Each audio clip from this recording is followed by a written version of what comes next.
ఎవరయ్యా అని వస్తూ గూగుల్ ట్రాన్స్లేట్ అడిగాను ఆర్టిజాన్ అంటే ఎవరు అని. అంటే చేతి వృత్తి నిపుణుడు అంట. అంటే మిగతా వాళ్ళంతా మన నిపుణులు గారా, వాళ్ళు చేతులతో వృత్తులు లేకపోతే ఇక్కడ కాళ్ళతో వృత్తులు చేస్తారో నాకు తెలియదు. మాట చెప్తున్నానంటే ఇక చాట్ జీపీటీని కూడా అడిగిన హూ ఈజ్ ఆర్టిజాన్ అని. అంటే ఆర్టిజాన్ అనే అతను చాలా నైపుణ్యంతో పనిచేసేవారు ఆర్టిజాన్ అన్నారు. అంటే నైపుణ్యంతో పనిచేసినందుకు అన్యాయం చేస్తారా అని అడుగుతున్నాం. ఆర్టిజాన్ అని ఎక్కడికి వచ్చింది ఈ పేర్లు? ఆర్టిజాన్ పేరే విచిత్రం. అంటే అన్మాన్డ్ పేరు ఇంకా విచిత్రం. అంటే మనిషే కాదంట. ఈ అన్మాన్డ్ ఏదో నాకు అర్థమే కాదు. మ్యాన్డ్ ఉంటారు తప్ప అన్మాన్డ్ ఉంటారా? సో అన్మాన్డ్ అట అంటే ఏమైనా అర్థం ఉంటుందా? పీస్ రేట్ అని అంటే ముక్కలు చేసి పనులు చేస్తారా?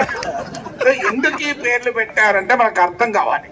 ఈ పేర్లు పెట్టడానికి కారణం ఏంటంటే మన జీతం దోచుకోవటానికి, మన సదుపాయాలు దోచుకోవడానికి పెట్టిన దుర్మార్గమైన పేరు. ముగ్గురు విద్యుత్ కార్మికులు చనిపోయి పైకి పోయినట. దేవుడు పిలిచి ఇలా ముగ్గురిని విచారించండి మంచి చెడులు అంటే ముగ్గురిని కలిసి విచారించలేము సార్, విడివిడిగా విచారించాలన్నట.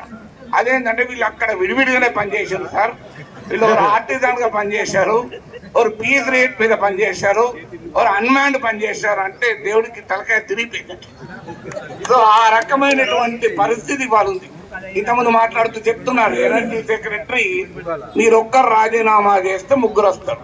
అయ్యా మీరు రాజీనామా చేస్తే 10 మంది కొత్త వాళ్ళు అయ్యారు. ఎందుకు చెప్తున్నాను? మేము అనం ఎందుకనంటే మాకు సంస్కారం ఉంది. మేము అనడం లేదు. మీరు మేము అనకముందే మీరు చప్పట్లు కొట్టారు. అనడం లేదు.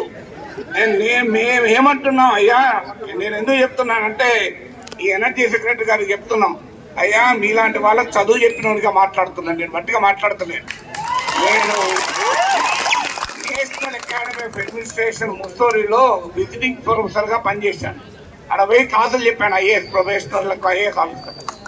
అందువల్ల ఈ అహంకారం అనేది మంచిది కాదు. ఐఏఎస్ అధికారి ప్రజలకు సేవకుడు తప్ప ప్రజల పైన అజమాయిషి చేసేంత కాదు. అదంతెందుకు మీరు ఒక ఎమ్మెల్యే రాజీనామా చేయండి, 100 మంది వస్తారు ఎమ్మెల్యేలు. మాకు 200 మంది ఉన్నారు ఆస్పిరెంట్స్. సో ఇదేం లాజిక్? నువ్వు రాజీనామా చేస్తే ముగ్గురు వస్తారు.